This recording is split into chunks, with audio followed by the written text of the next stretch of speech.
Hey there, and welcome. Today, we're going to dig into a question that's at the very heart of business strategy. When should a company do something itself, and when should it, pay someone else to do it?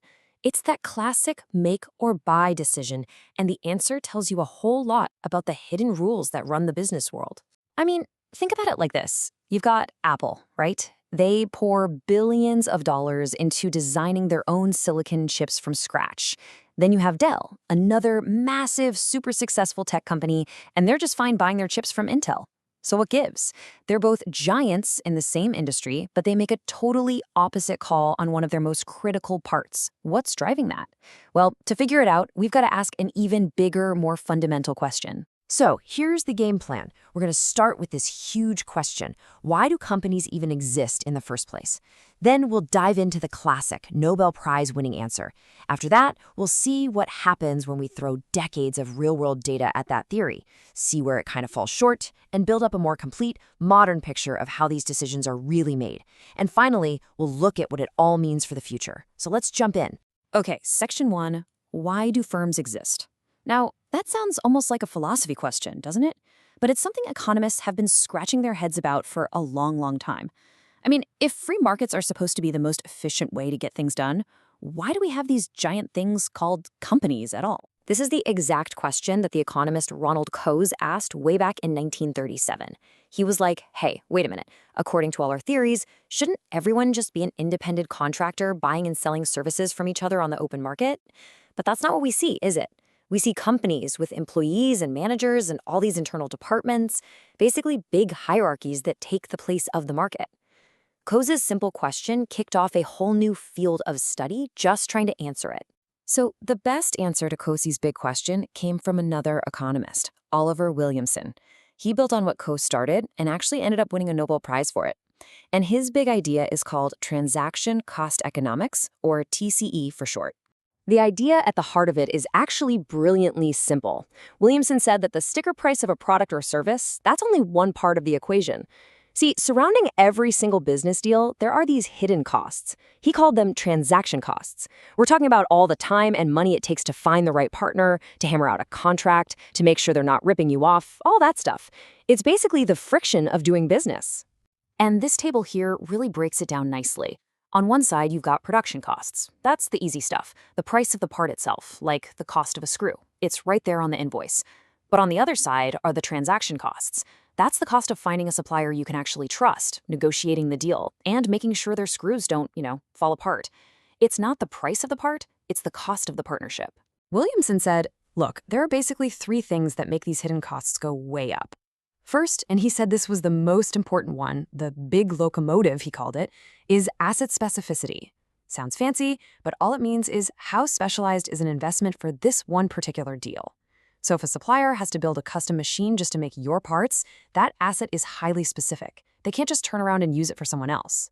Second is uncertainty, not knowing what's going to happen with future demand, with technology, or whether your partner's going to act sketchy. And third is frequency, just how often you have to make the deal. The more you do it, the more all those negotiation costs really add up. So, because of these costs, managers have a few choices. On one end of the spectrum, you've got pure markets. These are just simple, arm's-length deals. Think about buying paper for the office. You have a ton of power because you can switch to a cheaper supplier tomorrow, no problem. On the total opposite end, you have hierarchies. That's just the company itself. You bring the whole operation in-house, which gives you total control. And right in the middle, you have hybrids, things like long-term alliances or joint ventures, kind of the best of both worlds. And this all leads to the big, central prediction of the whole theory. As those things we just talked about, specificity, uncertainty, frequency, as they go up, the hidden costs of business go up too. And at some point, it just becomes cheaper and safer to do it yourself. So firms will move away from the open market and toward doing things in-house, toward hierarchy, to keep those costs down. It's a really clean, powerful idea. But is it true?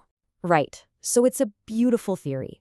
But what happens when you actually test it against the messy reality of how thousands of companies make decisions every single day? Well, to find out, a team of researchers did something pretty incredible. They didn't just run one new study. Nope, they took 143 separate studies covering over 100,000 business decisions and combined all of them together in what's called a meta-analysis.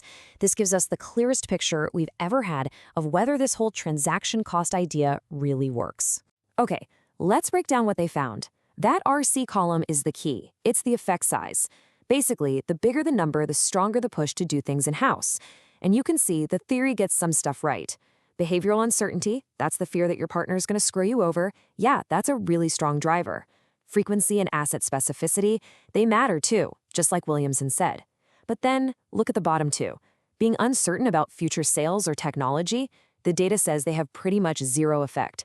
So TCE's predictions are only partly right, and the effect of its supposed big locomotive, asset specificity, is, well, it's not as big as you'd think. And this, right here, is the biggest shocker in the data. The fear of being cheated, behavioral uncertainty, is nearly twice as powerful a reason to bring something in-house as asset specificity is. You know, the one that was supposed to be the engine of the entire theory? It really seems like what keeps managers up at night is the fear of being taken advantage of, way more than just protecting a specialized investment. So something is clearly missing from the classic theory. Okay, so if transaction cost economics is incomplete, what are we missing? Well, to fill in those gaps, we need to bring in a couple of newer theories that give us a much richer picture. The first idea is called real options theory, and it has a completely different take on uncertainty. Remember, TCE says when the future is uncertain, you need more control, so you bring things in-house. Real options theory says the exact opposite.